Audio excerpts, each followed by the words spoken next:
वाट पाहण्यात गेले, 2 दुःखात गेले. 2 दुःखात गेले. 2 दिवस वाट पाहण्यात गेले, 2 दुःखात गेले. हिशोब करतो आहे. कशाचा? आयुष्याचा हिशोब आहे. कशाचा हिशोब आहे? आयुष्याचा हिशोब आहे. म्हणे हिशोब करतो आहे, किती राहिलेत डोईवर उन्हाळे. डोईवर म्हणजे डोक्यावर. डोईवर म्हणजे हिशोब करतो आहे, किती राहिलेत डोईवर उन्हाळे. म्हणजे अजून माझ्याकडे किती डोईवर उन्हाळे राहिलेले आहेत, किती डोक्यावर अजून दिवस आहेत, माझ्या नशिबात अजून किती दिवस आहेत. शेकडो वेळा चंद्र आला. रोज चंद्र पाहतो ना आपण. शेकडो वेळा चंद्र आला, तारे फुलले. येतातच. रात्र होते, दिवस उगवतो, सूर्य निघतो, ऊन तळपतं, संध्याकाळ होते, चंद्र येतो, तारे येतात. रात्र धुंद झाली, भाकरीचा चंद्र शोधण्यातच जिंदगी बर्बाद झाली. है ना? काय म्हणायचं बघा, खूप डीप आणि छान अतिशय सांगितलेलं आहे. काय म्हणतात की माझं आयुष्य कसं चाललंय. 2 दिवस तर माझे दुःखातच गेले. कसे गेले? दुःखात गेले. 2 दिवस माझे वाट पाहण्यात गेलेले आहेत. आता हे मोजके 2 दिवस आहे का? नाही. ह्या आयुष्याबद्दल बोलतायत की आयुष्याचा काही भाग कसा गेलाय? वाट पाहण्यात गेलाय. आयुष्याचा काही भाग कशात गेलाय? दुःखात गेलाय. मग आता मी हिशोब लावतोय की माझ्याकडे अजून किती दिवस आहेत, माझं किती आयुष्य राहिलंय.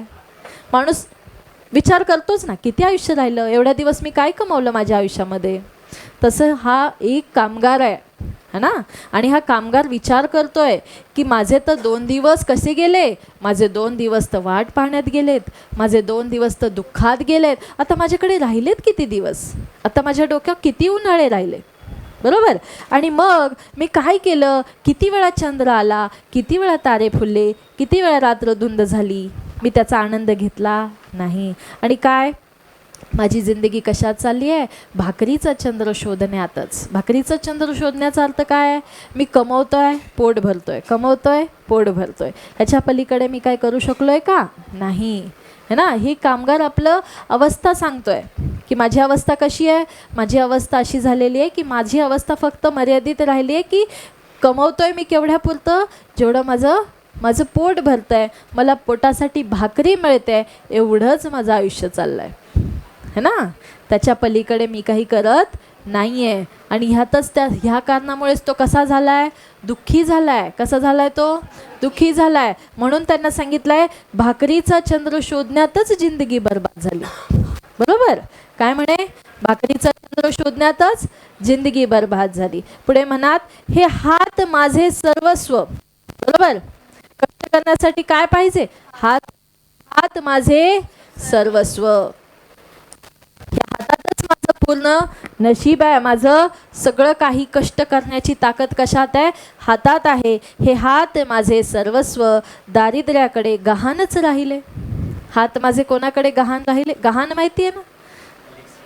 घाण नाही, गहाण. गहाण म्हणजे तारण ठेवणे. तारण म्हणजे काय की एखादी वस्तू, सोने तारण ठेवतात बघा. तुम्हाला पैसे हवे असतील तर सोने गिरवी रखना, सोने तारण ठेवणे.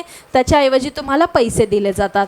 मग ज्यावेळेस तुमच्याकडे पैसे असतात त्यावेळेस तुम्ही ते जे काय असेल तो हिशोब पूर्ण करून आपली वस्तू परत मिळवू शकता. बँकेकडे घर, सोने, मालमत्ता असं तारण ठेवलं जातं. ठीक आहे. तर कवी म्हणतात, हे हात माझे सर्वस्व. हे हात तर माझे सर्वस्व आहेत. सगळं काही कोण आहेत? माझे हात आहेत. पण ते हात माझे कोणाकडे गहाण राहिले आहेत? दारिद्र्याकडे. बरोबर.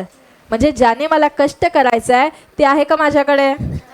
म्हणजे मी अडकून पडलोय का? है ना? अर्थानं काय सांगितलंय? मी अडकून पडलोय. हे हात माझे दारिद्र्याकडे गहाण राहिलेले आहेत. काय म्हणे? हात माझे कोणाकडे गहाण राहिलेत? दारिद्र्याकडे गहाण राहिले. कधी माना उंचावलेले, कधी कलम झालेले पाहिले. आता कसे? मी कधी पाहिलंय, कधी मान उंचावलेली, तर कधी कलम. कलम म्हणजे काय? कापून टाकणे, कट करून टाकणे. कधी कलम झालेले पाहिलेले आहेत. हर घडी अश्रू वाळविले नाहीत, पण असेही क्षण आले तेव्हा अश्रूच मित्र होऊन सहाय्यास धावून आले. प्रत्येक वेळेस जेव्हा जेव्हा वाईट वाटलं. पुढे बघा, कवी म्हणतात, हे हात माझे सर्वस्व. काय म्हणतात?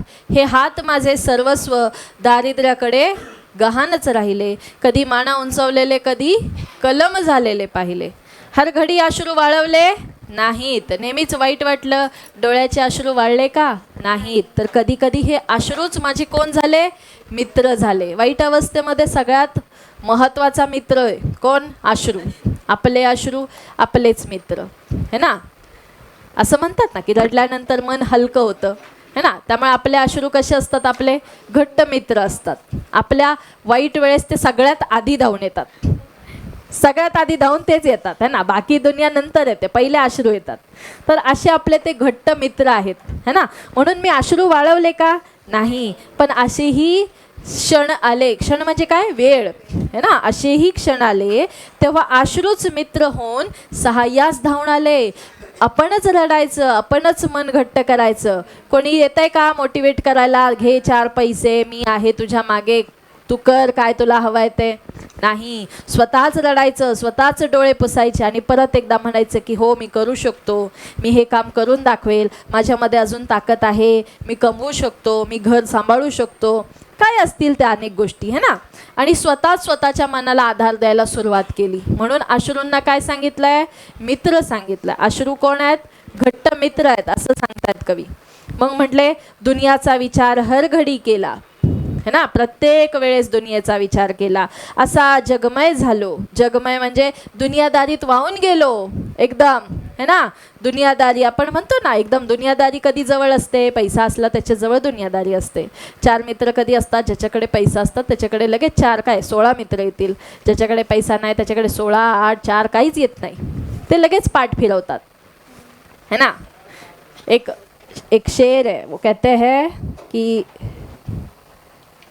गालिब कहते हैं कि नसीब तो उनके भी होता है जिनके हाथ नहीं होते, तो हाथों की लकीरों में नसीब ढूंढना बंद कर दो, है ना. कि हाथ के लकीरों में हम देखते हैं कि नसीब कैसा है, तो नसीब तो उनका भी है ना भाई कि जिनके हाथ नहीं होते. तो लकीरों में नसीब देखने से कोई फ़ायदा है नहीं. तो अंत में क्या करनी है? मेहनत ही करनी है. तर ते म्हणतात की दुनियेचा विचार हरघडी केला, है ना. दुनियेचा विचार हरघडी केला, असा जगमय झालो. म्हणजे दुनियासाठी हमेशा पुढे असणारा, सगळ्यांसाठी राहणारा. पण दुःख पेलावे कसे? पेलावे म्हणजे सहन करणे, पेलावे म्हणजे सहन करणे. दुःख पेलावे कसे? पुन्हा जगावे कसे? याच शाळेत शिकलो. कोणत्या शाळेत? दुनियेच्या शाळेत. विचारतात बरं का, कोणत्या शाळेत शिकला? दुनियेच्या शाळेत. ह्या शाळेत किंवा XYZ शाळेत शिकायला मिळतं का दुनियेत कसं जगावं? नाही. तिथं तुम्हाला शिक्षित केलं जातं. तिथं तुम्हाला, है ना, शाळेत तुम्हाला शिक्षित करतील, शाळेत तुम्हाला वाचायला लिहायला शिकवतील. पण दुनियेत जगायचं कसं ही दुनिया शिकवते, है ना. ती शाळा शिकवत नाही. आणि हे शिकण्यासाठी तुम्हाला दुनियेच्या शाळेत उतरावं लागतं, बरोबर. आणि दुनियेची शाळा बऱ्याच वेळेस कशी शिकवते? अनुभवातून. कशी शिकवते? अनुभवातून. म्हणून मराठीत एक म्हण आहे, पुढच्यास ठेस मागचा शाणा, है ना. आपल्या पुढच्याला ठेस लागली की मागच्यानं शानं व्हावं, बरोबर. एखाद्या वाईट वळणाला जात असेल तर त्याच्या मेंढरासारखं त्याच्या मागं मागं जाऊ नये. पुढच्याला जर कळत असेल की पुढे खड्डा आहे तर आपण शाणं व्हावं, सतर्क व्हावं, है ना. आणि म्हणून दुनियेच्या शाळेत मला हे शिकायला मिळालं. कुठे शाळेत शिकायला मिळालं? दुनियेच्या शाळेत. मग म्हणतात की मी दुनियेचा विचार हरघडी केला, असा जगमय झालो. दुःख पेलावे कसे? म्हणजे दुःखामध्ये स्वतःला कसं सहन करून घ्यायचं, म्हणजे सहनशक्ती कशी वाढवायची, दुःख कसं पेलायचं, दुःख सहन करण्याची ताकद कशी आणायची, आणि हे सगळं सहन करून पुन्हा कसं जगायचं, बरोबर. ही ती माणसं नाही आहेत की थोडंसं काय आलं की लगेच डिप्रेशनमध्ये जाणार. अशी माणसं नाही आहेत. ही माणसं अशी आहेत की स्वतः मोटिवेट होतील आणि आपल्या आजूबाजूच्या 4 लोकांना म्हणतील की कर मेहनत, तू मेहनत करशील तरच जगशील. अशी माणसं आहे ती. असा काळ आहे. असे नाही म्हणणार की मला खूप ताण आला डोक्याला, मी काय करू, फास घेऊ का, मरून जाऊ का. नाही, अशी माणसं नाही आहेत. त्यांना त्यांच्या कर्तव्याची जाणीव आहे. त्यांना माहिती आहे मी एकटा गेलो तर माझ्या मागं 4 मुलं, बायको, आई, बाप कोण असेल ते उघडे पडतील. त्यांना खायला प्यायला कोण घालेन, है ना. त्यामुळे माझ्यावर किती संकट आली तर मी ती संकट सहन करायची. माझ्यावर म्हणजे कवीच्या पात्राबद्दल बोलतोय, म्हणजे कामगाराचं असं मत आहे. माझ्यावर किती संकट आली तरी मी काय करणार? सहन करणार. आणि या दुनियेच्या शाळेतून मी शिकणार की ते दुःख मी कसं सहन करायचं, ते दुःख सहन करून मी पुढे कसं जायचं, नवीन आयुष्य कसं सुरू करायचं, बरोबर. आणि हे करता करता मला काय मिळणार आहे, नवीन नवीन नवीन नवीन जोपर्यंत धडपड करत नाही आपल्याला रस्ता सापडणार नाही. तुम्ही ती गोष्ट ऐकली असेल की एक खूप दाट अंधार रस्ता असतो आणि एका माणसाच्या हातात दिवा असतो, कंदील असतं, आणि त्या माणसाला सांगितलं जातं की जा बाबा या रस्त्यानं. तर तो माणूस काय म्हणतो की रस्त्याला खूप अंधार आहे, मी जाऊ शकत नाही, बरोबर. पण त्याच वेळेस एक दुसरा माणूस म्हणतो की हा कंदील जसा जसा तू पुढे जाशील तसा जसा तुला वाट मोकळी करत जाईल ना. तू इथूनच कंदिलाचा प्रकाश बघेल तर तू पूर्ण रस्ता दिसणार आहे का, नाही. पण तू जसा जसा कंदील हातात घेऊन पुढं पुढं जाशील तशी तशी तुला ती वाट दिसायला लागेल. म्हणजे तू प्रयत्न तरी करायला सुरू केलं पाहिजेस. तू तिथेच उभा राहून जर हेच बोलला की नाही इथून रस्ताच दिसत नाही, मग तू जाणारच नाही, तर ते शक्य आहे का, तो रस्ता पार होणार आहे का, नाही. तर कवी म्हणतात की आयुष्याचं तसंच आहे. कंदील घ्या, प्रवासाला सुरुवात करा, हळूहळू उजेड पडत राहील ना. जसा जसा रस्ता पुढे जाईल तसा तसा उजेड पडेल. कधीतरी सकाळ होणारच आहे, कधीतरी उजेड पसरणारच आहे, पण तोपर्यंत बसून राहण्याचं काम नाही आहे ना. आयुष्याचे मग होईल माझ्याकडे येईल पैसा तेव्हा मी काहीतरी बिझनेस करेल असं म्हणून चालणार आहे का ना. म्हणजे सांगण्याचा अर्थ सकाळ होईल तेव्हाच मी रस्त्याला चालायला सुरुवात करेल असं होईल का, नाही. त्यापर्यंत वेळ निघून जाते, वय निघून जातं है ना, उम्मीद निघून जाते, बऱ्याचशा गोष्टी हातातून निघून जातात. म्हणून कष्ट करायचे, नवीन एकदा आयुष्य सुरू करायचं, हे त्यातलं सगळ्यात छान उपाय सांगितला आहे.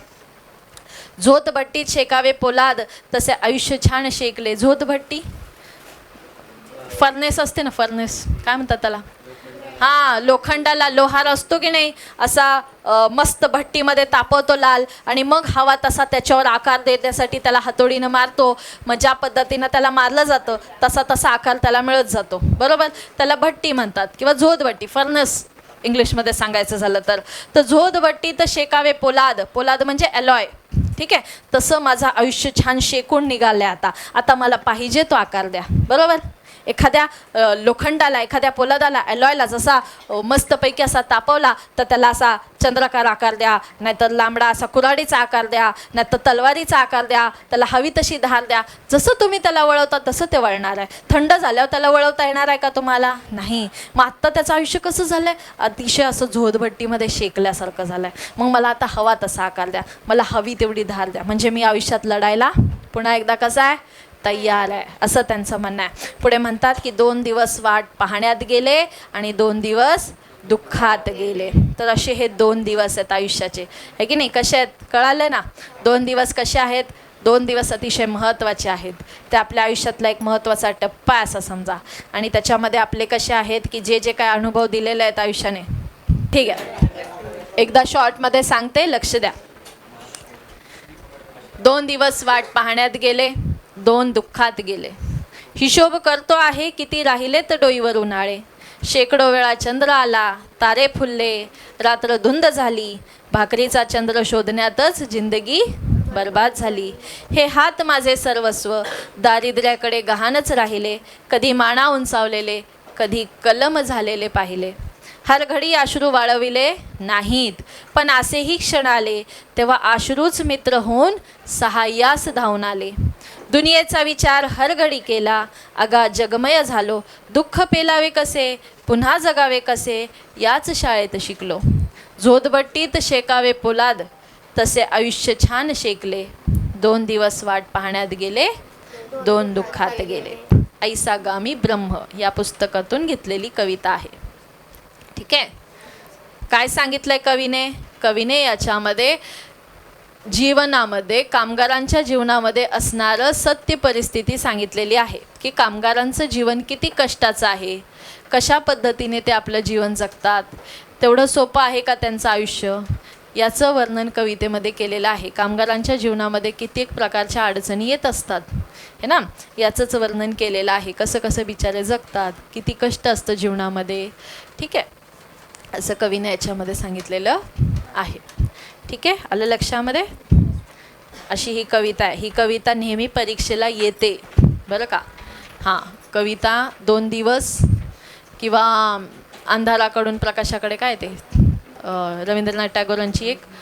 पुन्हा अजून एक कविता आहे दिव्याची, तीच अजून एक कविता आहे, ती एक, ही एक कविता, आणि अजून एक पुढे आहे कविता, ती एक. हे ऑप्शनला नेहमी येत असतात. या 2 कवितांपैकी बोर्ड्सला एक कविता नेहमी येते. नेहमी म्हणजे नेहमी येते. मार्क माय वर्ड्स, नेहमी येणारच येणार. प्रत्येक 1-2 वर्षाखाली स्वप्न करू साकार एक आहे ना, ती एक आणि शिकवेल मी तुम्हाला तशी. हे रंगमजेचे रंगोदयाचे. तर 2 दिवस किंवा त्यापैकी एक नेहमी येणाऱ्या कविता आहेत. या कवितेमध्ये विचारलं जातं की कामगारांच्याबद्दल काय वर्णन केलं आहे कवीने, कसल्या सत्य परिस्थिती काय सांगितलं आहे, तर ते वर्णन करता आपल्याला आलं पाहिजे आपल्या शब्दात. स्वमतसुद्धा विचारतात, स्वमत लिहिता आलं पाहिजे. स्वमत लिहिण्यासाठी आपल्याला कविता कळणं महत्त्वाचं आहे. बघा कवी काय म्हणतात. कवीने या कवितेत कामगारांच्या जीवनाबद्दल कामगारांच्या जीवनाची सत्य परिस्थिती वर्णन केलेली आहे. कामगारांचं जीवन एवढं सोपं नाही, किती हालाखीचे कष्ट आहेत त्यांच्या जीवनामध्ये, हे कवी आपल्याला या कवितेमध्ये सांगतात. कविता कोणाची आहे? कविता नारायण सुर्वे यांची आहे. कविता जी आहे ऐसागामी ब्रह्म या पुस्तकातून घेतलेली आहे. कवितेचं नाव आहे 2 दिवस. कवी म्हणतात की 2 दिवस वाट पाहण्यात गेले, 2 दिवस दुःखात गेले. बरोबर, 2 दिवस वाट पाहण्यात गेले आणि 2 दिवस दुःखात गेले. आणि कवी म्हणतात की मी हिशोब करतो आहे की माझ्या डोक्यावर अजून किती उन्हाळे राहिलेत, किती वेळ आहे, किती कष्ट राहिलेत. भाकरीचा चंद्र शोधण्यातच है ना माझी अख्खी जिंदगी बर्बाद झाली.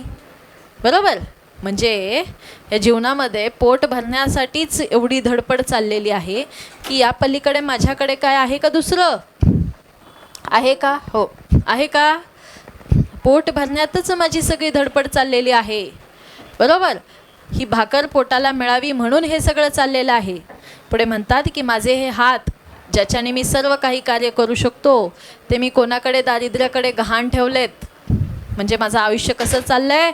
दारिद्र्यात चाललं आहे. दारिद्र्य म्हणजे गरिबी, दारिद्र्य म्हणजे गरिबी. माझं अख्खं आयुष्य कसं चाललं आहे? दारिद्र्यात चाललं आहे, गरिबीत चाललं आहे. कधी माना उंचावलेल्या पाहिल्या तर कधी त्यांना कलम होताना पाहिलं. बरोबर, हर घडी अश्रू वाळवले नाहीत, पण असेही क्षण आले की जेव्हा अश्रूच माझे मित्र होऊन धावून आले. बरोबर, अश्रूच कोण आले? मित्र म्हणून धावून आलेत. दुनियेचा विचार हर घडी केला. बरोबर, दुनियेचा विचार हर घडी केला, असा जगमय झालो. दुःख पेलावे कसे, पुन्हा जगावे कसे, याच शाळेत शिकलो. दुनियेच्या शाळेत. कुठल्या शाळेत शिकला? दुनियेच्या शाळेत. काय शिकला दुनियेच्या शाळेत? दुःख कसं पेलावं, जीवन कसं जगावं. हे कुठल्या शाळेत शिकला? दुनियेच्या शाळेत शिकला. झोतभट्टीत शेकावं तसं माझं आयुष्य शेकलं गेलं आहे. आता मला हवं तसं तुम्ही आकार देऊ शकता. म्हणून पुढे म्हणतात की 2 दिवस वाट पाहण्यात गेले आणि 2 दुःखात गेले. तर असं हे दुःखद चित्र वर्णन केलं आहे. ही काय खूप अशी मनाला आनंद देणारी कविता आहे का रे? नाही.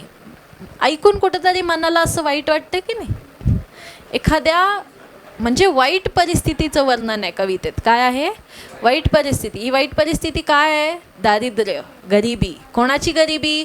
कामगारांची. कोणाच्याबद्दल आहे? कामगारांच्या आयुष्यात असणारी गरिबी. आलं लक्षामध्ये? बसा खाली. तर अशी ही कविता आहे. बर्बाद होणे म्हणजे वाया जाणे, हर घडी म्हणजे प्रत्येक वेळी, शेकणे म्हणजे तापणे, असं त्याला शब्द दिलेले आहेत. चला, हे झालं आपलं 2 दिवस.